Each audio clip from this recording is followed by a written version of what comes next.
गलाचार श्री 108 विराट संगत जी महामनराज के चरणों में त्रिवार नमोस्तु नमोस्तु नमोस्तु। इसी के साथ सभी महानुभावों व जनसंत वाणी चैनल के दर्शकों को सादर जय जिनेंद्र। आप देख रहे हैं जनसंत वाणी चैनल के माध्यम से प्रतिदिन शाम 5 बजे मन की बात मुनि श्री रंजन सागर जी के साथ का कार्यक्रम दिखाया जाता है। आज के कार्यक्रम में पुण्याजक परिवार श्रीमती राजमती जैन, श्रीमान राजेंद्र जैन, मंत्री श्री दिगंबर जैन समाज बड़ा मलेरा, पुत्री प्रीति जैन, कुमारी पिंकी जैन, समस्त परिवार रानी ताल वाले बड़ा मलेरा जिला छतरपुर मध्य प्रदेश ने यह सौभाग्य प्राप्त किया है। इनके सौभाग्य की जनसंत वाणी अनुमोदना करता है। इसी क्रम में चलते हैं मुनिश्री के चरणों में और करते हैं त्रिकाल नमोस्तु नमोस्तु नमोस्तु। यहाँ पर सर्वप्रथम प्रश्न रिची जैन सागर मध्य प्रदेश से आया है कि गुरुदेव के श्री चरणों में नमोस्तु। मेरे मन की बात यह है कि जब हम पार्श्वनाथ चालीसा पढ़ते हैं तो उसमें पार्श्वनाथ जी का समोसरण उपसर्ग स्थली आई क्षेत्र बताई है, जबकि विजौलिया जी में जब मैं दर्शन को गई थी तो वहां पर श्री पार्श्वनाथ जी के समोसरण उपसर्ग के प्रमाण देखने को मिले। तो मेरा प्रश्न यह है कि इन दोनों में से कौन सी जगह है जो पार्श्वनाथ जी की समोसरण स्थली है? ओम शांति। देखिए, जो पढ़ने में आता है, लोगों की नजरों में है, वह तो अहि क्षेत्र पार्श्वनाथ ही है और अहि क्षेत्र पार्श्वनाथ पर ही पार्श्वनाथ मुनि पर उपसर्ग हुआ और वहां केवल ज्ञान की प्राप्ति हुई। कथनचित कुछ ऐसे बातें मिलती हैं कि विजौलिया का भी संकेत मिलता है कि यहां भी उपसर्ग हुआ। तब अपन केवली तो है नहीं, अपन दोनों चीजों को, दोनों जगह को ही मान करके चले। ऐसी बहुत सारी जगह हैं जहां दो दो प्रमाण मानते हैं। भगवान महावीर स्वामी के जन्म भूमि को कुंडलपुर भी बोलते हैं। तो विद्यानंद जी ने खोज की तो वैशाली। तो अपन विवाद में न पड़ते हुए मूल रूप से यही समझे कि यही क्षेत्र तो सार्वजनिक रूप से प्रचलित में है, सो यही क्षेत्र है ही। बिजौलिया में प्रमाण मिलते हैं तो उसको भी अपन मान के चले। जब कभी अपनों सामने केवली मिलेंगे तो अपन उनसे जान लेंगे। लेकिन अभी फिलहाल तो अपने लिए वंदना ही तो करना है, भगवान की भक्ति करना है। दोनों जगह भक्ति कर लो और अच्छा है, पुण्यानुबंध होगा। यहाँ की वंदना करोगे सो पुण्य होगा, वहां की वंदना करोगे तब भी पुण्य होगा, दोनों में। लेकिन जो अभी तक चालीसा में और अन्य जगह प्रमाण में देखने में आता है वो अहि क्षेत्र पार्श्वनाथ का अधिक वर्णन मिलता है। अहि क्षेत्र पार्श्वनाथ का पूरा विस्तार से वर्णन देखने में आता है। तो अपन अहि क्षेत्र को मूल मान करके चले और ऑप्शन में बिजौलिया में भी लेकर के चलते हैं। तो बिजौलिया भी मान लेते हैं। जब कोई और अच्छे आचार्यों से संकेत मिलेंगे तो अपन जानेंगे। लेकिन अभी तो फिलहाल इतना ही समझे और दोनों जगह आप अपनी भक्ति आराधना दोनों जगह करें। और जहाँ जहाँ भी आपको जिनेंद्र भगवान के ऐसे कथनचित मिलते हैं, दो बातें जहाँ भी मिलती हैं, ऐसे बहुत सारे प्रश्न भी ऐसे हैं जो भय वचन है कि ऐसा भी है और ऐसा भी। एक बात को दो प्रमाण मिलते हैं तो दोनों बातों को अपन को स्वीकार करना चाहिए। दोनों बातों का आगम में यदि उल्लेख मिलता है, शास्त्रों में प्रमाण मिलता है, तो अपने लिए तो दोनों बातें, एक बात दो जगह यदि अलग अलग आचार्यों ने कही है तो दोनों आचार्य को अपनी मान्य है, अपन को मानना चाहिए। और जब कभी शिवंदर केवली के पहुंचे, शिवंदर केवली मिले, तब अपन उनसे पूछे और फिर खुलासा होगा। लेकिन तब तक अपन दोनों जगह की ही वंदना करें। इसके बाद यहाँ पर कमल जैन सूरजपुरा वाले बड़ा मलेरा मध्य प्रदेश से अपना प्रश्न पूछ रहे हैं हे स्वामी, आज देख रहे हैं प्रत्येक मनुष्य का जीवन सुख के स्थान पर दुख का महासागर बन गया है। आनंद के स्थान पर निराशा दिखाई देती है। ऐसा क्यों हो रहा है? व्यक्ति को अधिक चाह, अति परिग्रह के प्रति आसक्ति, मनोकांक्षाएं इतनी हो चुकी है कि जितना है उसके पास उसमें खुश नहीं है। जो नहीं है वो प्राप्त करने की चाह रखता है, और कारण वही है दुख का, कि जब वो वस्तु नहीं मिलती है तो उसको दुखित हो जाता है, संक्लेशित परिणाम हो जाते हैं। जो मिला, जितना मिला उतना पर्याप्त है, जो प्राप्त है वो पर्याप्त है। यदि ये सूत्र आपके पास आ गया तो आप हमेशा खुश हैं, और खुश रहना है तो हमेशा अपने से नीचे वालों को देखना चाहिए, धन में, वैभव में, प्रतिष्ठा में। लेकिन त्याग में, तपस्या में, संयम में अपन से ऊंचे वाले को देखो। हमेशा खुश रहना है तो पैसा वालों में अपने से नीचे वालों को देखोगे तो हमेशा खुश रहोगे। आज व्यक्ति दुखी क्यों हो रहा है? उसके कारण ये है कि आकांक्षाएं इतनी बढ़ चुकी हैं उसकी, उनकी मन की इच्छाएं इतनी प्रबल हो चुकी हैं कि कभी मन की इच्छाएं पूरी ही नहीं होती, और यही कारण है कि वो दुखित है। एक प्राणी, जब 2010 में मेरा चतुर्मास चंडीगढ़ में चल रहा था, उस समय एक मियाँ बीवी मेरे पास आए, बोलने लगे, गुरुजी अपना आशीर्वाद मुझे दें और परिवार में शांति हो, जो मिल रहा है उससे खर्चा नहीं हो पाता, परिवार का। मैंने कहा क्या करते हो? उन्होंने कहा हम दोनों जॉब करते हैं, सीए हैं, और दोनों के लिए, सीए के लिए 60,000, एक को 70,000, कुल मिलाकर के 1.25 लाख रुपए मंथली, और फिर भी 2 प्राणी, लेकिन फिर भी संतुष्ट नहीं है। 1.25 लाख रुपए मिलने वाला व्यक्ति भी खुश नहीं है, वो भी दुखी है, क्योंकि उनकी मनोकांक्षाएं इतनी बढ़ी चुकी हैं, इतनी प्रबल मनोकांक्षाएं हैं कि हर हफ्ते उनको रेस्टोरेंट में जाना, उनके स्टैंडर्ड इतना बड़ा हुआ है कि उनकी पूर्ति नहीं हो पाती। और जिस व्यक्ति के लिए 10,000 रुपए भी मिल रहे हैं फिर भी संतुष्ट है, फिर भी परिवार चला रहा है, तो दुख का कारण ही है कि व्यक्ति की मनोकांक्षाएं इतनी बढ़ चुकी हैं आज के युग में कि वो जितना है उसमें संतुष्ट नहीं है। वो तो कर्मों जैसा है, तेरा मेरा सो मेरा, तेरा सो भी मेरा। मेरा तो मेरा है ही, लेकिन तेरा भी मेरा हो जाए, और इसी की चाह में व्यक्ति लगा हुआ है। यही कारण है कि उसके पास दुख है, संक्लेशित है। यदि सुखी चाहते हो तो जो मिला है, जितना मिला है वो पर्याप्त है। उतने में आनंदित रहिए, उतने में संतुष्ट रहिए, आप हमेशा खुश रहेंगे। हमेशा अपने से नीचे वालों को देखें, और यही प्रभु से कामना करें कि भगवान कम से कम मुझे परमात्मा के दर्शन मिल रहे, पूजन करने मिल रही है, और इतना मुझे मिल रहा है, मैं खुश हूं।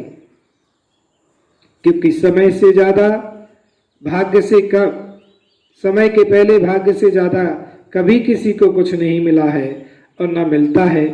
जो भाग्य में है, जो समय है, उसी समय में उतना ही मिलेगा। आप कितना भी पुरुषार्थ करें, कितना भी कार्य कुछ भी करें, लेकिन मिलना आपको वही है जो आपके भाग्य में है। इसलिए आप बिल्कुल निश्चिंत रहिए। खुश रहना है तो हमेशा दोनों में प्रसन्न रहिए, दुख में भी और सुख में भी।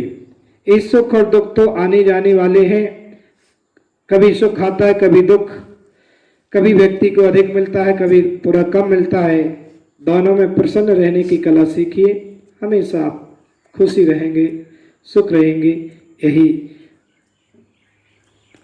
इसके बाद यहाँ पर संतोष शर्मा दमोह मध्य प्रदेश से अपना प्रश्न पूछ रहे हैं। गुरुवर, सच्चा विश्वास किसमें होना चाहिए, संगठन में या साधना में? विश्वास अपने आप पर होना चाहिए। जब तक व्यक्ति को अपने आप पर विश्वास नहीं है, वो संसार में कहीं भी चला जाए, कभी वो सफल नहीं हो सकता। हर चीज पर व्यक्ति को विश्वास है, लेकिन उसको अपने आप पर, जब अपने आप पर विश्वास हो जाएगा तो उसको साधना पर विश्वास होगा कि मैं जो कर रहा हूं वो बहुत अच्छा कर रहा हूं। तुम संगठन कितने भी बना लो, लेकिन विश्वास नहीं है तो क्या, 2-4 दिन में संगठन विफल हो जाएंगे। और यही कारण होता है, यदि गृहस्थी भी आप चला रहे हैं तो एक दूसरे के ऊपर विश्वास पर चला रहे हैं, परिवार भी चल रहा है तो विश्वास पर चल रहा है, एक दूसरे का साथ भी निभा रहे तो विश्वास पर। जिस दिन आपको विश्वास एक दूसरे से हट जाएगा, उस दिन आपका संगठन खत्म, आपका परिवार खत्म, आप चला ही नहीं पाएंगे परिवार, घर गृहस्थी नहीं चला पाएंगे। आप एक गाड़ी में भी बैठे हैं तब भी आपको अपने ड्राइवर के ऊपर पूरा विश्वास है कि वो मेरी मंजिल तक पहुंचा देगा। यदि उस ड्राइवर पर विश्वास ना हो तो आप गाड़ी में बैठना मुश्किल हो जाएगा, गाड़ी में बैठ नहीं सकते। आप डॉक्टर के पास जा रहे हैं तो डॉक्टर के ऊपर विश्वास है कि जो दवा देगा, ये दवा से हम ठीक होंगे। यदि विश्वास ना होगा, संदेह होगा, तो आपको लगेगा पता नहीं इसने सही दवाई दी कि नहीं दी। इसलिए संगठन में नहीं, अपने आप पर विश्वास करिए, तब आपकी साधना पर विश्वास होगा कि मैं जो साधना कर रहा हूं वो सही है, सम्यक है। इसलिए मानव को चाहिए कि मानवता को अपने आप पर पहले विश्वास जमा ले, अपने आप पर विश्वास कर ले, अपने परमात्मा पर विश्वास कर ले। जब परमात्मा पर विश्वास हो जाएगा, अपने आप पर विश्वास हो जाएगा, तो सब चीज़ों पर विश्वास होगा। जब तक उसको स्वयं पर विश्वास नहीं है तो कुछ भी नहीं। इसके बाद यहाँ पर श्रीमती विधि जैन हिंडौन सिटी राजस्थान से अपना प्रश्न पूछ रही है। अभक्ष पदार्थ का सेवन करना कौन सा कर्म कहलाता है? अभक्ष पदार्थ का सेवन करना यह व्यक्ति का जो म्लेच्छ रूप होते हैं और जो म्लेच्छ खंड के लोग होते हैं, वही ऐसे अभक्ष पदार्थों का सेवन करते हैं। और अभक्ष पदार्थ जो करता है उसके लिए पाप कर्म का बंध भी होता है, अति तीव्र पाप उसको बंध होता है। इसलिए श्रावकों को चाहिए कि सात्विक भोजन जो अभक्ष ना हो, उन चीज़ों का अपन को भोजन करना चाहिए, अपने लिए सेवन करना चाहिए। जो चीज़ें अभक्ष हो चुकी हैं उसमें जीव अधिक मात्रा में हो जाते हैं, और वो जीवों जब हो जाते हैं और जब अपन भोजन करते हैं तो उनकी विराधना होती है, तो अपन को उसमें दोष भी लगता है। इसलिए अपने लिए जो सात्विक भोजन है वही भोजन करना चाहिए, और उसी से अपन को पुण्य बंध भी होता है। अभक्ष भोजन करने से हमें पाप का भी बंध होता है, दुर्गति को ले जाने वाला है और दुर्गति को देने वाला है। इसके बाद यहाँ पर अंतिम प्रश्न रवि जैन दरगाह मध्य प्रदेश से पूछ रहे हैं। हे गुरुवर, आज के युग में तूफान से मान स्तंभ का गिरना, शिखर की ध्वजा का गिरना, प्रतिमा जी का खंडित होना क्या संकेत है समाज के लिए? देखिए, आज जो सुनने में आ रहा है, अभी विगत 2 दिनों की बात कि सिहोनिया जी में मानस्तंभ के ऊपर का हिस्सा गिर गया, जहां पर चारों प्रतिमाएं नीचे गिर करके खंडित हो गई। अभी कुछ समय पहले कैलाश नगर दिल्ली का सुना था कि वहाँ की शिखर की ध्वजाएं गिर गई हवा में, और इसके पहले संबे शिखर जी का पार्श्वनाथ टोंग की यहाँ की वह खंडित हो गई ध्वजा के यहाँ का अभिस्थान। ऐसे बहुत सारे संकेत और ऐसी घटनाएं आ रही हैं जो नहीं घटना चाहिए, लेकिन प्रगति को कोई रोक नहीं सकता। लेकिन ये निश्चित है कि समाज के लिए ये शुभ संकेत नहीं है। प्रतिमा का टूटना, प्रतिमा का खंडित होना, ये समाज के लिए शुभ संकेत नहीं हुआ करते, अच्छे संकेत नहीं हैं, और समाज के लिए नहीं, पूरे देश के लिए शुभ अच्छे संकेत नहीं होते हैं।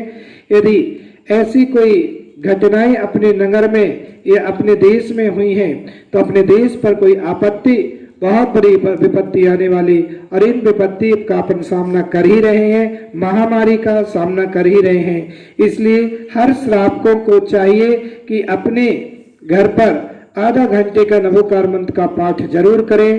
पर्सनल आप नवोकार मंत्र की जाप करें, भगवान की भक्ति करें, और उस भक्ति के प्रभाव से ही ये सारी जो विपदाएं हैं, इन विपदाओं का पलायन कर सकते हैं।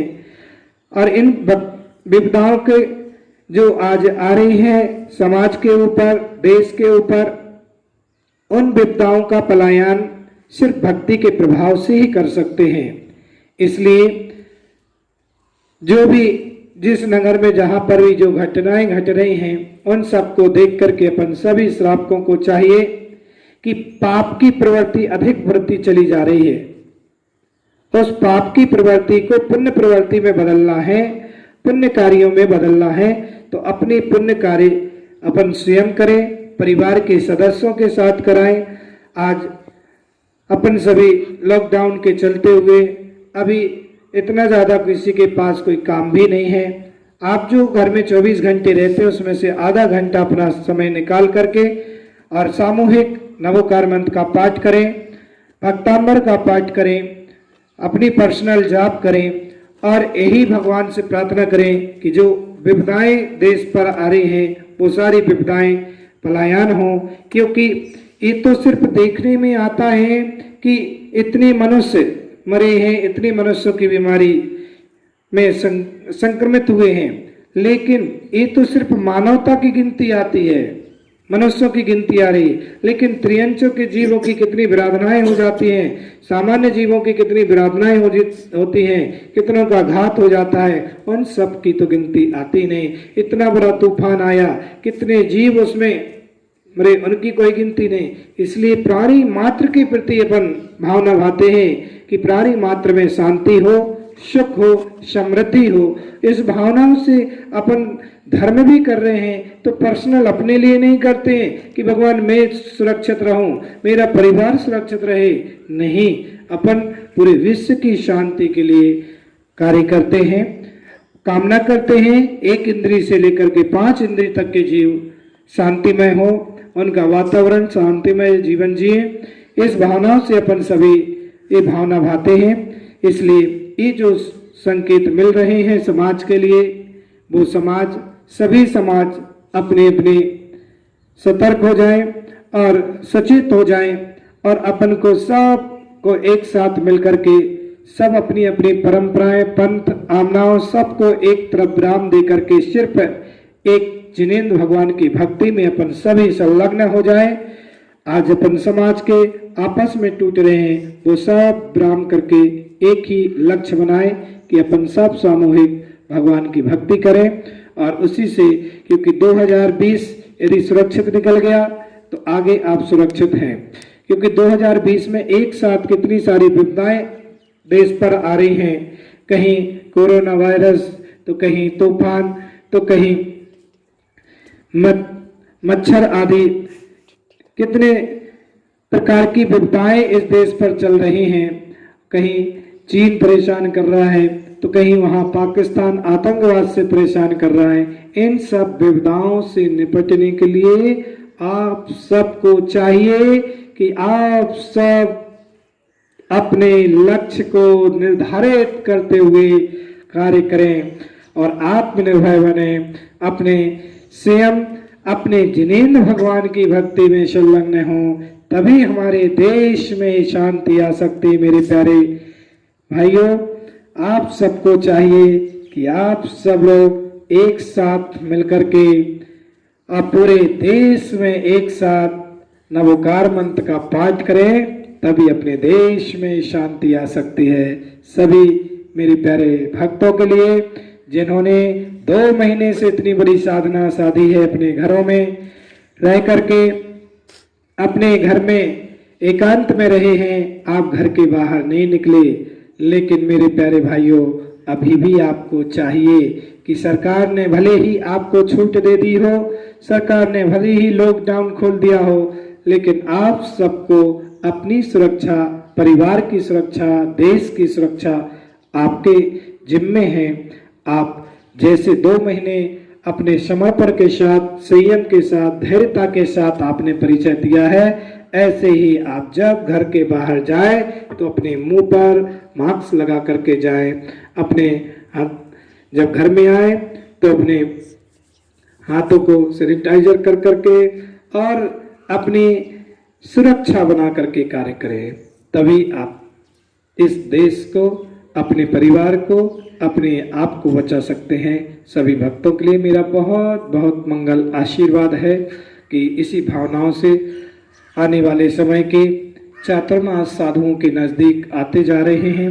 मात्र अब आज से सिर्फ 1 माह बचा है, सभी दिगंबर साधुओं के चातुर्मास स्थापित हो जाएंगे और चातुर्मास के सब अपने अपने लक्ष्य को निर्धारित कर रहे हैं। जो जहाँ हैं लगभग वहीं चातुर्मास या आसपास, तो हम लोगों का भी जो चातुर्मास है, अब चातुर्मास के श्रीफल आना चालू हो गए हैं। लोगों की भावनाएं भाव प्रस्तुत कर रहे हैं। आज नवागढ़ तीर्थ क्षेत्र कमेटी यहाँ पर आई, द्रोणगढ़ तीर्थ क्षेत्र कमेटी की भावना आई, बरामलहरा आदि भी बहुत सारी जगह से श्रीफल हैं। अब डिसाइड हम लोगों को करना है, गुरुदेव का आदेश जैसा होगा, और आने वाले समय में आप सबको सूचना जरूर मिलेगी कि चातुर्मास कहाँ हो रहा है। 10 तारीख तक आप सबको जानकारी मिल जाएगी। आप सबके लिए मंगल आशीर्वाद है। ओम शांति, सर्व शांति।